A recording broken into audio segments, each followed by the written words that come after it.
उषा नाडकर्णी जी आपल्यासोबत जोडल्यात। उषाताई, आपल्याला माझा आवाज येत असेल तर आपण आपली शब्दांजली वाहू शकता आशाताईंना। लताबाई गेल्या तेव्हा गान क्षेत्रामध्ये थोडी पोकळी झालीच होती, पण आता आशाबाई गेल्या आणि मला वाटतं संगीत क्षेत्रामध्ये तसं थोडं पोरकं झाल्यासारखं वाटतं। आशाबाई म्हणजे खूप आवडीच्या होत्या। त्या सगळी गाणी, लावणी असू दे, भावगीत असू दे, बालगीत असू दे किंवा मजा करत गायचं गाणं असू दे, त्या सगळ्या प्रकारची गाणी म्हणत होता। आता मीच म्हातारी आहे, माझ्या वडिलांच्या पण आवडीच्या त्या होत्या। ते नेहमी म्हणायचे मला आशाबाई खूप आवडतात। आता वडील जाऊन खूप वर्ष झाली माझे, पण मला ते आठवलं आता पप्पा म्हणायचे की आशाबाईंबद्दल। काय माहिती नाही काय झालंय, सगळेच जायला लागले। खूप वाईट वाटतं हो, खूप वाईट वाटतं।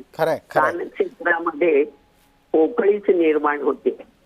गाणारे लोक आहेत, मी नाही असं म्हणत नाही, पण ह्या ज्या देवी होत्या, देवी स्थानावर होत्या, त्याच गेल्या आणि मंदिर पोरकं झाल्यासारखं वाटतंय मला। जी, गाभारा रिकामा झालाय। जी, तुम्ही म्हणताय तसं गाभारा रिकामा झालाय। हो, गाभारा रिकामा झालाय। त्यांच्या आत्म्याला शांती मिळू दे बस।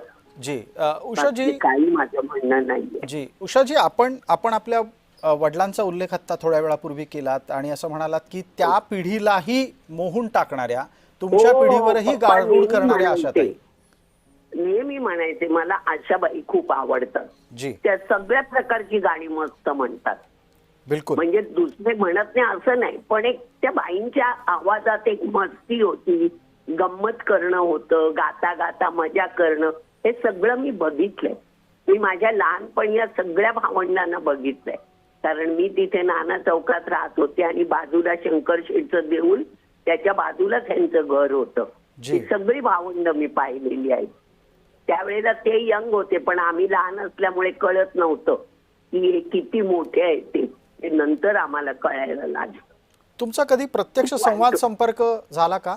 आणि एखादी आठवण? नाही, असं जवळून बघितलं। आम्ही त्या देवळामध्ये खेळायला जायचो पकडा पकडी, तेव्हा ते गाडीत बसताना वगैरे त्यांच्या बाजूने असं धावत जाताना बघितलेलं आहे। लताबाईंचे केस एवढे लांब होते पायापर्यंत, सगळं बघितलेलं आहे। त्यांचे पमेरियन कुत्री, त्यांच्या आईला मी बघितलंय, त्यांच्याकडे गणपती असायचा ते बघितलेलं आहे माझ्या लहानपणी। आता मी म्हातारी, मला 80 लागलं। बिलकुल, माझ्या लहानपणीचं सांगते। जी, एक मला असं वाटतं उषाजी, आपल्यात आणि आशाताईंमध्ये एक साम्य मला दिसतं, सांगू का? सांगा ना। तुम्ही दोघेही बंडखोर आहात।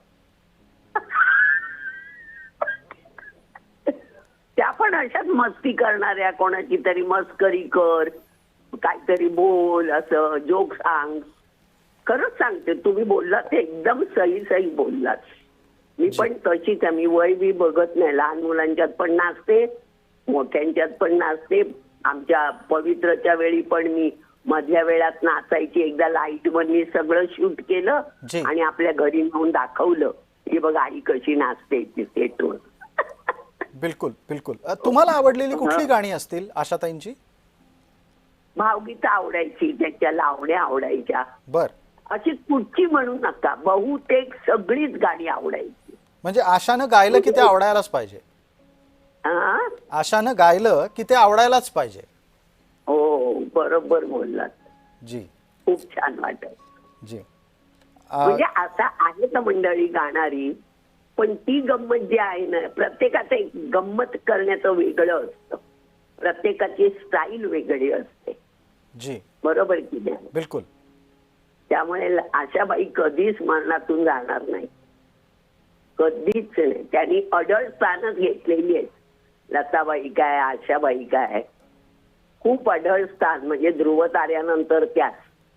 जी, संगीतातले ध्रुव तारेच एक प्रकारे तारका म्हणावं लागेल। होय होय, जी, खूपच छान।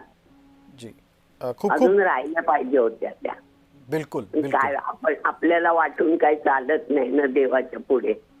खरंय खरंय खरंय। खूप खूप धन्यवाद उषाजी, आपण बोललात, आपल्या भावना व्यक्त केलात त्यासाठी।